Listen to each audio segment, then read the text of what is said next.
पाकिस्तान की सबसे बड़ी पोल्ट्री की इंडस्ट्री गुजरात में है। यहाँ पोल्ट्री फैक्ट्रियों की तादाद 120 से ज्यादा है, जिनमें हजारों अफराद काम करते हैं, जबकि इस इंडस्ट्री से जुड़े कारोबार से 3 लाख से ज्यादा अफराद वाबस्ता हैं। चीनी दरामदाद ने इस कारोबार को बुरी तरह मुतासिर किया है और गुजरांवाला की बड़ी फैक्ट्रियां बंद हो गई हैं, जो आर्मी और बड़े होटलों को क्रॉकरी फ्राहम करती थी। गुजरात में छोटी इंडस्ट्री है जहां कम कीमत मसनूआत तैयार होती हैं, इसलिए चीनी मसनूआत के सैलाब के सामने अपने आप को कायम रखने में किसी हद तक कामयाब रही।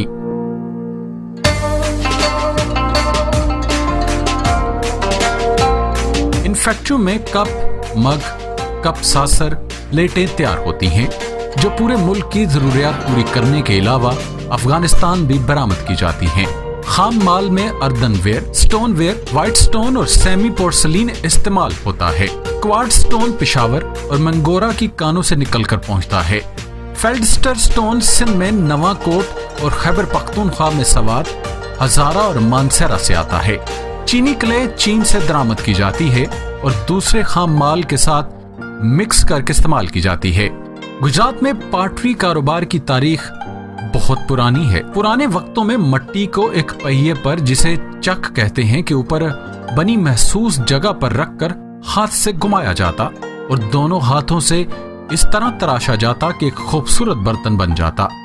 वक्त के साथ साथ इस चक को घुमाने के लिए छड़ी इस्तेमाल होती और फिर पांव से घुमाने वाले चक बना लिए गए। इसके बाद बिजली से चलने वाली पुलियां इस चक की जगह इस्तेमाल होने लगी, जिनसे कम वक्त में ज्यादा बर्तन बन जाते।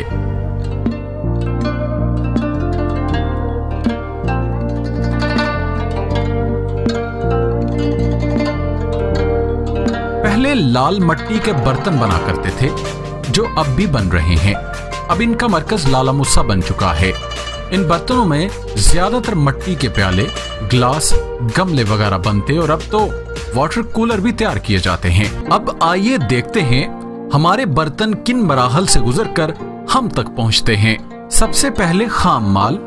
मट्टी या क्ले को बाल मिल या ग्राइंडिंग मिल में अच्छी तरह पीसा जाता है। इसमें पानी भी शामिल होता है।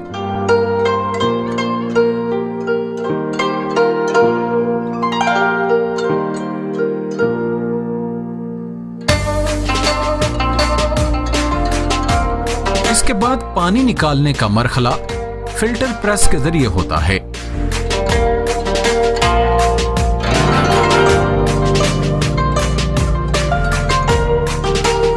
इसकी बड़ी बड़ी प्लेटें बनती हैं, जिनको प्रेस करके कई घंटे पानी निकाला जाता है।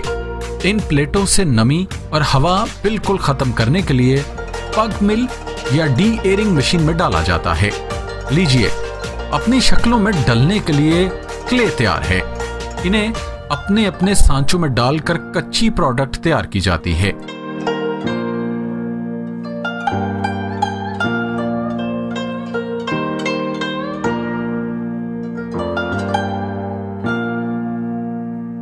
अगले मरहले में इसकी फिनिशिंग की जाती है।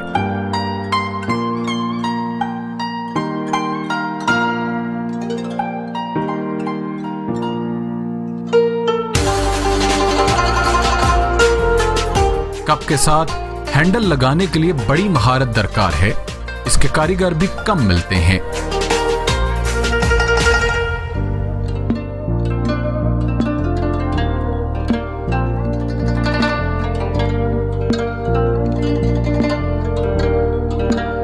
अब कप तो तैयार है, मगर अब भी खुश्क नहीं हुआ, लिहाजा इसे बड़े से ड्राई रूम में रखा जाता है। खुश्क होने के बाद चमक के लिए इस पर ग्लेज किया जाता है।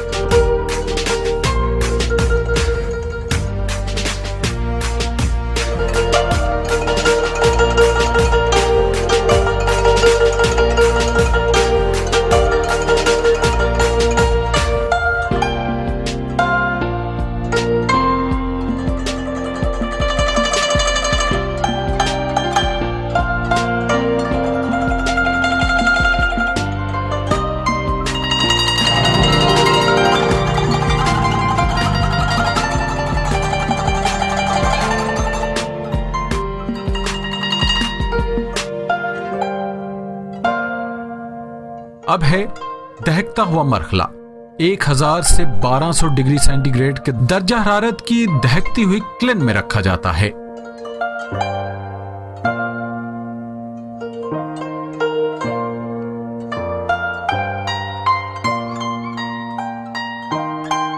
क्लिन में 3 सेक्शन होते हैं, प्री हीट, हीट और कूलिंग। पहले में दर्जा हरारत कम होता है, दूसरे में इंतहाई दर्जे का और तीसरे में ठंडा करने का अमल।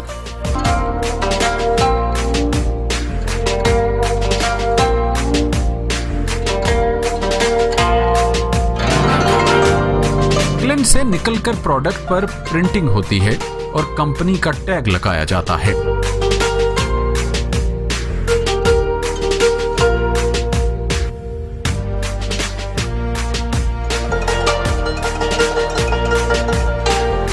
गुजरात की इस स्मॉल इंडस्ट्री में पोटेंशियल बहुत है, मगर सरकार की बेरुखी की वजह से बेशुमार मसाइल का शिकार है, जिससे मुल्क में रोजगार और ज़र मुबादला के बेहतरीन मौके जाया हो रहे हैं। पाटरी सनत के मसाइल पर हुकूमत का बहुत बड़ा सरमाया नहीं लगता। बस थोड़े से फंड्स और थोड़ी सी तवज्जो से इस सनत को मसाइल की दलदल से निकाला जा सकता है, मगर हुकूमत के ऐवानों में क्या कोई सुनने वाला है?